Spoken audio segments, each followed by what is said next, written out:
What's good, family? Shout out to my General John Wilson for sending in them coins and boosting up Yamanda YB's Universal Credit.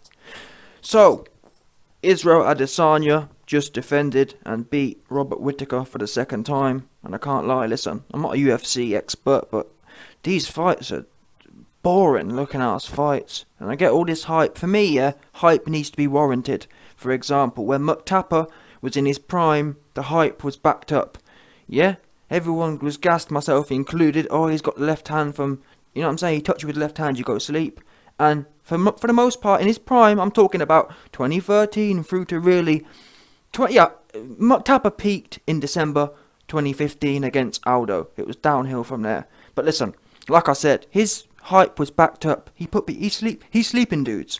Whether it's early in the fight like Aldo or late in the fight like Mini Mendes, yeah, bodybuilder Mendes.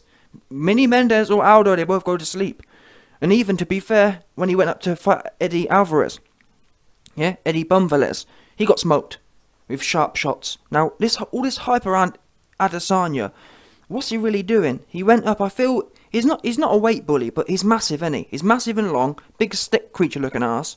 And I feel when you've got them kind of attributes, you need to use them to dominate. Otherwise, what are you really doing? Again, I believe Tapper at 145 was a weight bully, but he went in there and did what you're supposed to do when you're a big looking ass dude. But what we do know is Adesanya went up a weight and looked average. Oops. Yeah, and at his own weight, what was that?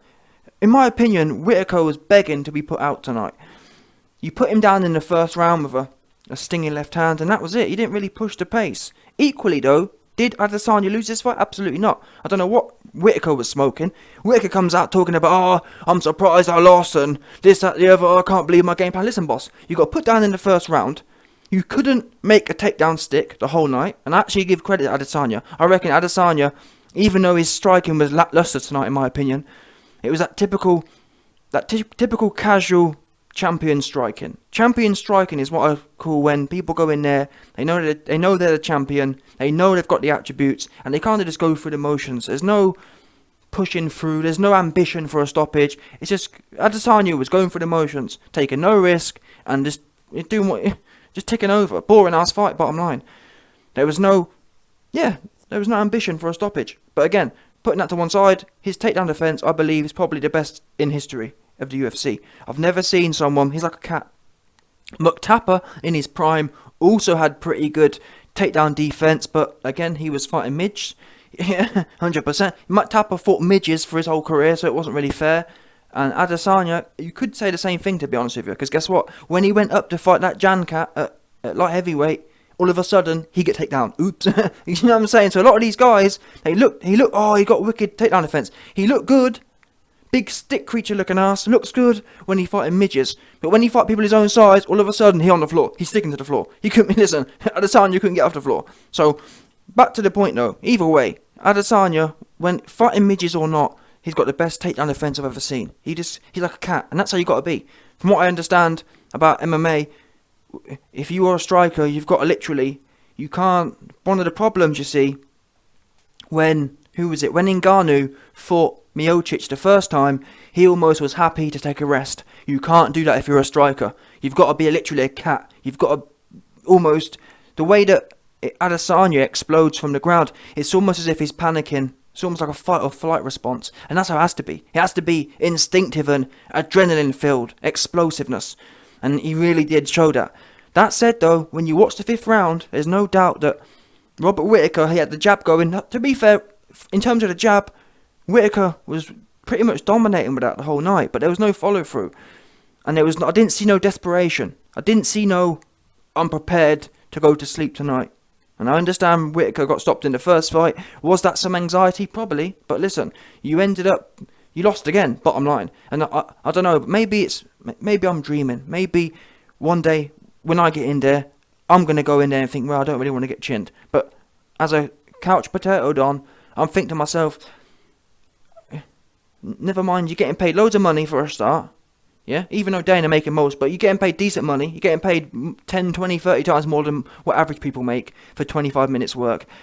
Did you see Whittaker And I thought, don't get me wrong, I'm not saying Adesanya was amazing himself. I think his performance was average, below average. He just went through the motions. I didn't see no ambition from him either. But as a challenger, I didn't see that snare. I didn't see you wanting to get your get back until really the 5th round. But it's too little too late. That 5th round, if Whittaker had started like that, and I understand it is nice to warm into a fight.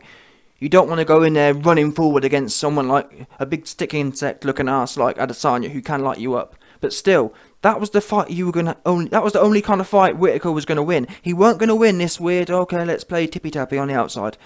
He should have pushed it, and I was surprised that Whittaker would he'd almost lunge forward, get a jab off, and then reset again. In my mind, when he landed a jab, he should have looked for a level change or carried on driving forward. You'd committed at that point anyway. A few times Adesanya got some hooks off or whatever, but my point is you'd already committed. You'd already landed the jab. You'd already took a shot off Adesanya. You've now done the hard part. Why not shoot? Now, this is something that the commentators they said that, the reason Whittaker isn't looking to carry on applying the pressure after making the initial move is because he wants to reserve his energy or wants to recover, which makes sense. But listen, that's the kind you had to prepare. And the way that Whittaker was gassing the fight before the fight, Whittaker said wrestling going to be key.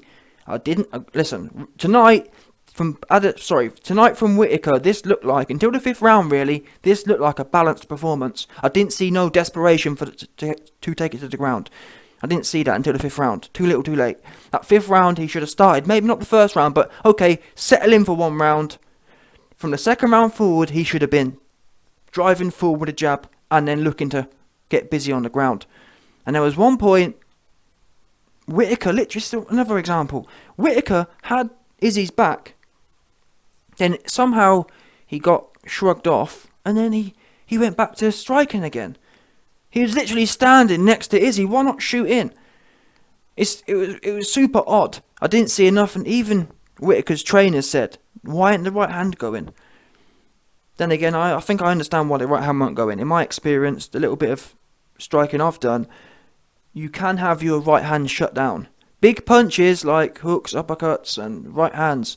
Anything really, the least risky shot in the book is a jab. You can maintain the highest defence when only throwing a jab. The minute you throw right hands and whatnot, that's when you open yourself up. And I think that Izzy's high level of proficient stick insect striking had Whittaker shook about letting his right hand go, which I appreciate that. But I want to ask you you should have been driving forward with a jab and then level changing. Pressure. You weren't going to win this mid-range tippy-tappy fight. And the fact that Whittaker comes out afterwards talking about, I'm shocked about the result. What? You're shocked that you got tippy-tapped to death? Can you sit there and say Whittaker took the belts from the champion tonight? I'm someone who truly believes that challengers, especially for long reigning champions, challengers should always clearly take the belts from the champion, because the champion has to go in there time and time again. The challenger only has 1 shot, so you should make it count, is the point I'm making. Can you say Whittaker made it count tonight? No. If he'd have come in there and done 5 rounds of that 5th round, he probably would have earned it just about. We didn't see that though. And I think that's probably why Whittaker got gassed. He thought, look at the 5th round. No. Yeah? You got a recency bias. Your first 4 rounds was trash. And you got put down in the 1st round as well. So, I mean, this same as boxing really, but this really boring ass fight. Typical. This is what I don't like about the whole thing, about everyone getting gassed about Adesanya. What's he doing? This guy should go on sleep tonight, in my opinion. Or at least, where was the ambition? When you're a stick insect, and you've got all that, when you're so much taller than someone, people don't appreciate. When you're taller than someone, you see things coming in from a bird's eye view. It's a fact. Talk to anyone who's really tall, they'll tell you, when you fight smaller people, you see all the moves coming. You have that extra half second to react. Everything's a lot easier and a lot slower when you're fighting small people. And Adesanya's got the explosiveness. Normally, there's a trade-off. When you're lanky, normally you're slower. But this guy Adesanya, he the most explosive, and he got the bird's eye view. So when you have all them advantages, I have a high level of expectation. Just going through the motions to get the dub, that's not good enough. And tonight, Adesanya went through the motions to get the dub. which is often too much the case. Now, people say, oh, but YB, he's got stoppages in the past. Listen, taking an obvious stoppage, that don't get no credit for me. Yeah, when you're obviously... I rate stoppages when people earn them. Adesanya could have earned a stoppage tonight. He was way too inactive. He was happy just to go for the motion. This was a typical go for the motion performance. No ambition. Them leg kicks should have been pumping. More volume. The hands should have been pumping. More volume. I don't know what. It's a weird. Yeah, I just don't get it. I don't get how you can be in 4-ounce gloves and people call you one of the best strikers in history and you ain't trying to stop people every time. I don't get that. It baffles me. There wasn't one round in this fight really. Even in the first round when you put him down, there wasn't one round in this fight where you can say Adesanya is pushing to end this fight. And that really was what the culture of the UFC is based on. The culture of the UFC was never based on, well, let's just go through the rounds and just keep your belt by all means necessary. Yeah? It's embarrassing. It seems to be every champion ends up going the way of Tyron Woodley. As in, just going through the motions. Where's all this creative striking we've heard about? Where was it? I didn't see any of it. Yeah? So both men tonight, poor performance from both. Not poor, but it was below average. And they both need to take a hard look at themselves. Especially Whittaker gassing the place up. To be fair, both men. Because even Adesanya, he was gassing about, I showed you how. You didn't show shit, is what you didn't show. Let's be real now. I'll be the first one to say, congratulate. Good performance. That weren't good. It's a bit like Ngannou the other weekend. That is another one. Yeah, meant to be the big this, that, the other, but you bang average at best. And Gan, both of them two goofies. We heard all this hype, Gan the best striker ever, and Ngannou the best striker ever. You're both boring, is what you was. Way too much boringness, and these guys spend too much time, too much time, like Dillian White, too much time talking about money. I want this, I want that. I'll tell you what you want to do. What you want to do is go in there and start getting some stoppages. Because to be fair to Muktapa, what people don't appreciate is, the reason Muktapa got to where he was, to be fair, it wasn't just about his mouthpiece. Yes, the mouthpiece multiplied his success, but for the main, he was icing dudes. I think he had, in his prime, he only had one points win. He was lighting dudes up, and he's at lower weights. If you can light people up at 145, you big hardback 185 pounders got no excuse. No excuse. Yeah, and same with Ngannou. What are you man doing? All of a sudden Ngannou turned into wrestler. What the it's wild. Yeah, big hard Mr. Striker turned into wrestler. Embarrassing looking ass, in my opinion. It's embarrassing. No one want to see Ngannou wrestling. That's what they don't want to see. Then all of a sudden, I wanted to prove to everyone you can wrestle. No one want to watch that. It's a bit like the boxers these days. I didn't want to knock him out because I wanted to prove I could run around. Ain't no one trying to watch that. What's wrong with you lot? Jokers, be honest. The truth is, you ain't got the bottle to want to knock someone out. Oops. That's the truth. The truth is tonight, Adesanya didn't have the bottle to go in there and take the dude's head off. And that's a fact. That's what he didn't have. And he needs to look, rather than getting gassed, I've won the fight. Winning, I don't get it. Since when has winning been the ultimate? It's almost like these days, if you win, or it's almost like as long as you win, it's that whole, I blame to an extent Floyd Mayweather. Obviously each man's responsible, but I do blame Floyd. Floyd's the one who proliferated the whole, it don't matter how you win, as long as you nick every fight. Yeah, as long as you go life and death and barely nick a fight on points, it's all that matters. No, it's not, I'm afraid. What matters is going in there and taking someone's head clean off of them. Yeah, and pushing their wig back. If you ain't pushing wigs back, I ain't interested. In my opinion, if I started a sports league, yeah, guess what? If you ain't win by a stoppage, it's a draw. Oops. Yeah, as simple as that. From now on, bottom line, it needs to be a sport, yeah, where if you ain't win by a stoppage, you got a draw. How about that? Because what else you doing? Too many of these guys like Usyk and them, man. We're going to go life and death on points, and then you think you're a big dog. YB, why don't you rate Usyk? Usyk a points cat. I don't rate points. Oops. Yeah, and I say the same. I'm consistent. I say the same with Alvarez. Even Canelo, even the great Canelo, my favourite fighter at the moment, he sometimes just go for the motions and end enough ambition. He should be, his skill level, no one should be going distance. He should always be pushing it. Now, in recent fights, that's been the case, but in other fights, for example, Alvarez versus Callum Smith, that was way too casual. Callum Smith should have been stopped. He only had one arm, for example. Yeah? Ambition.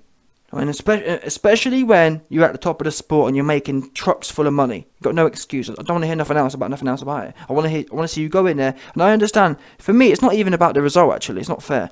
I'm not saying, I want to see the ambition, is what I want to see. I want to see someone go in there. If you can't get the KO because the guy's too good, fair enough. But I want to see you. You can tell when someone going for it, can't you? You can tell when someone's trying to bring this fight to a conclusion. That's the point I'm making. If you can't get it done, you can't get it done. But can you say either man tonight had ambition to finish this fight? I can't. Both men going for the motions. Anyway, that's my rant over.